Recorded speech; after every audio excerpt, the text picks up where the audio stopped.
Wow, there are some iconic motorcycles on this shelf. That is the MV Agusta F4, Tamburini's epic design that even today is a classic. Next to that, the S1000RR, the most powerful motorcycle at the time, BMW's first inline 4. Liter class sports bike. And then of course the Panigale, the motorcycle that came, replaced it, and today is one of the coolest sports bikes money can buy. And of course the H2. Kawasaki produced this, put a supercharger in it, and honestly I don't know what this motorcycle is for, but this is one of the coolest motorcycles money can buy. And these are global icons, and that's nice. But when it comes to India, the motorcycle everyone should have eyes for is the Bajaj Pulsar. When it came out in 2001, there was nothing else quite like it. I mean, think about it. When Baskin-Robbins opened in India, we finally discovered that vanilla, strawberry, butterscotch and chocolate were not in fact the entire ice cream universe.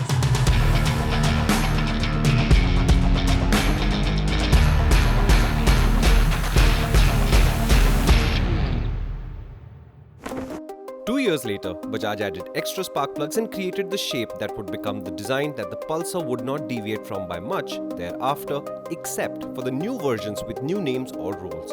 Power up 1 bhp. In 2006 came the Wolf-Eye Pulsar, as it's affectionately called. It looked great, handled well and was just so nice to ride. This is the design most people remember as the Pulsar. And the very next year, Bajaj had the 220 on sale, featuring fuel injection, more power and all that. It was a superb motorcycle to ride, although the frame couldn't handle all the performance that the engine had, to be sure. But it sold well then, it sells well today, and it's an evergreen member of the Pulsar family even now. 3 years on, the 200, my pick for the best Pulsar in this entire generation of Pulsars, would donate its design to the 180, which was now making 17 bhp.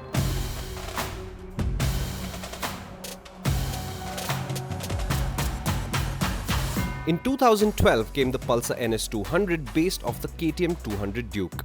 This remains the most powerful line of Pulsars, with the RS200 joining it later.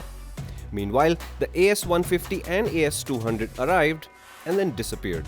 But let's be honest, from 2009 onwards, the updates to these Pulsars kind of slowed down a bit, apart from the addition of the KTM 200 Duke-based Pulsars, the NS and the RS and all of those. And that's kind of sad, isn't it? Because these are the heart of the Pulsar line, the 150, the 180 and 220.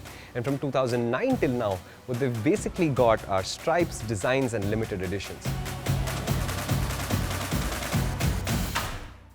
Turns out, Bajaj had loads on their plate. From stabilizing KTM development, production and then sales, then adding Husqvarna to the mix both in terms of production and then domestic sales. And before you scoff, remember that Bajaj also built up its exports, sending roughly half their production outside India for sale, which is admirable no matter how you slice it. So they've also been working on the CKD KTMs, although progress on that project has been more interrupted than a Doordarshan broadcast from back in the day when the Pulsars were new.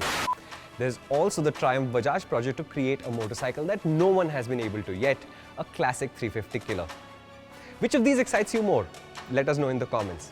But the question is, what happens next for the Pulsar?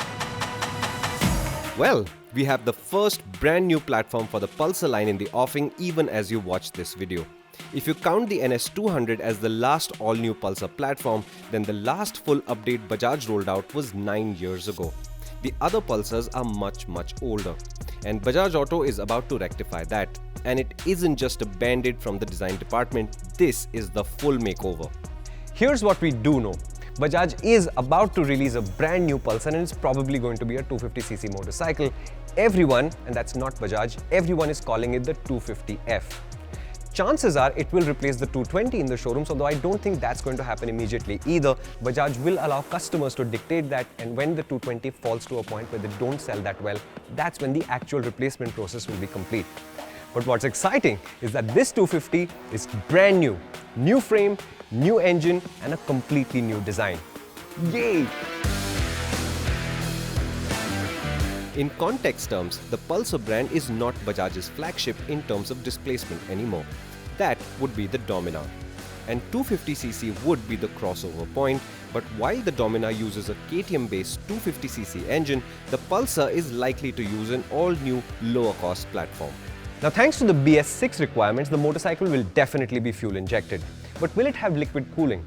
I don't actually think so. I think it will be air oil cooled because that's a cheaper way to organize thermal stability, but that also means that Bajaj's ability to push this engine for performance will be a little bit restricted. So my guess would be 20 to 25 bhp, and I'm leaning more towards 20 than 25. And that also means that between the fact that the technologies are a little bit lower in scale and the fact that the BS6 requirements are in play, this motorcycle will probably come into the market and sit at the bottom of the 250s. It will be among the more affordable models. This also means non-adjustable suspension most likely. The Mule has right side up forks and a rear monoshock, the usual brakes, single discs front and rear, and we are hoping that Bajaj doesn't do a single channel ABS version at all, although chances are that they will. Similarly, the swing arm is likely to be a box section steel unit. Aluminium will be a massive surprise if it happens. The design, it will be new. The spy shots of the test bike look quite bulky, but I think Bajaj is being cheeky with the camo here. That 250 is probably wearing a fat suit that hides the lines. It won't be small, that generally depresses the perceived value of the motorcycle, but it won't be bulky, I don't think. Now the offspring from this new platform will slowly fill out Bajaj showrooms, replacing the older models. And this will obviously take a little bit of time. But this does not automatically mean the end of the line for the current Pulsar range, because remember, India's moved to BS6 or equivalent Euro 5, and that's not true for many countries on earth. And Bajaj, which exports 50% of their product, will continue to make the older Pulsars for those markets that don't require the extra cost and price of the BS6 model. But in time, the transition, it will be completed. That leaves us with the question of what's next. What about Bajaj's ADV? What about the CKD and CVU KTMs? What about the 500cc platform that's supposed to go into production in 2023 at the plant Bajaj is building just for that purpose? What about the Triumph Bajaj project? Which of these excites you the most? Do leave us a comment. Thank you so much for watching. This is PowerDrift. If you haven't, please do subscribe and hit the bell notification icon, because India's best automotive content is here and you don't want to miss out.